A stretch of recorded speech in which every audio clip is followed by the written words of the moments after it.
আসসালামু আলাইকুম দর্শক, কেমন আছেন সবাই? আজকে চলে আসলাম ভুট্টা খেতে, আমাদের টাঙ্গাইলের ঘাটাইলের ভুট্টা খেতে। কি সুন্দর ভুট্টা ক্ষেত হয়েছে দেখতে পাচ্ছেন। মানে এক একটা গোড়া দেখলে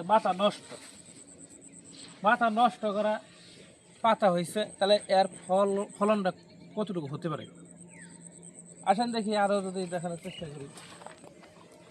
আমাদের এই আসলে ভিতরে যাওয়া কষ্ট। দেখতে পাচ্ছেন যে আমার থেকে কিন্তু অনেক উঁচু হয়ে গেছে ভুট্টা গাছগুলা। এক একটা গাছে হ্যাঁ 3টা 4টা করে যদি ধরে, এর আগে দেখছিলাম 3টা করে ধরছে। তো এইবার যদি আরও বেশি হওয়ার কথা, যদি বেশি হয় আলহামদুলিল্লাহ, কৃষকের কিন্তু বাম্পার ফলন হবে। আর পাশাপাশি যে এই পাশে দেখতে পাচ্ছেন ধানের রোপণ করছে। এই ধানের চেয়ে আপনারা কি মনে করেন অবশ্যই কমেন্টে জানাবেন যে ধানের আবাদের চেয়ে ভুট্টার আবাদের লাভ বেশি না কম, অবশ্যই জানাবেন। আর দেখতে পাচ্ছেন যে ধানের যে অবস্থা, ধান কিন্তু তেমন একটা ফলন আসলে দেখতে পাচ্ছিস না। হ্যাঁ, কিন্তু তারই একই সাথে একই জায়গায় একই জমিতে ভুট্টার আবাদ কিন্তু পারফেক্ট পারফেক্ট হয়েছে। তো আসলে যারা বুঝে এই কৃষি খাত নিয়ে যারা আসলে ঘাটাঘাটি করে, তারা বুঝে যে কোন আবাদ কোন জায়গায় দিলে লাভবান হওয়া যায়। এখন ইতিপূর্বে কিন্তু এই গ্রামের মধ্যে এই ভুট্টার আবাদটা ছিল না।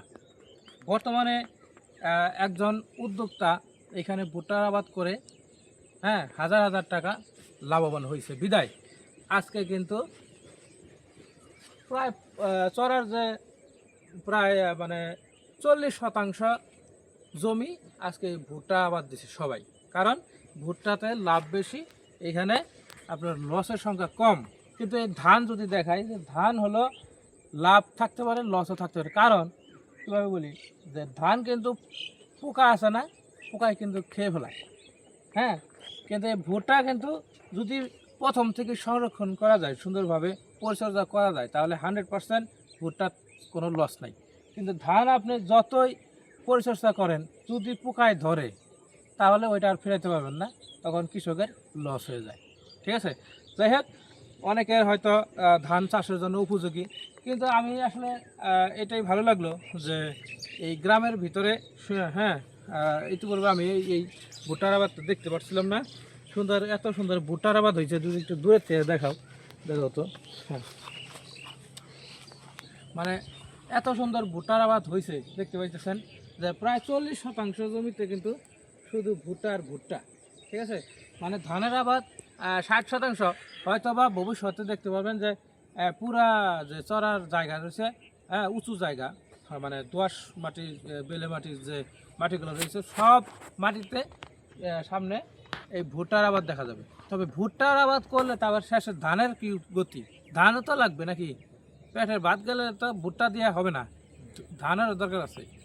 তো হয়তো বা অল্প কিছু ক্ষেতে ধান লাগাবে, আর বেশিরভাগ ক্ষেতেই দেখবেন এই ভুট্টার আবাদ। তো ভুট্টা আবাদের সম্পর্কে আজকে কথাগুলো বললাম, কেমন লাগলো অবশ্যই জানাবেন। সবাইকে অসংখ্য অসংখ্য ধন্যবাদ। আজকের মতো এখানে শেষ করছি। আসসালামু আলাইকুম।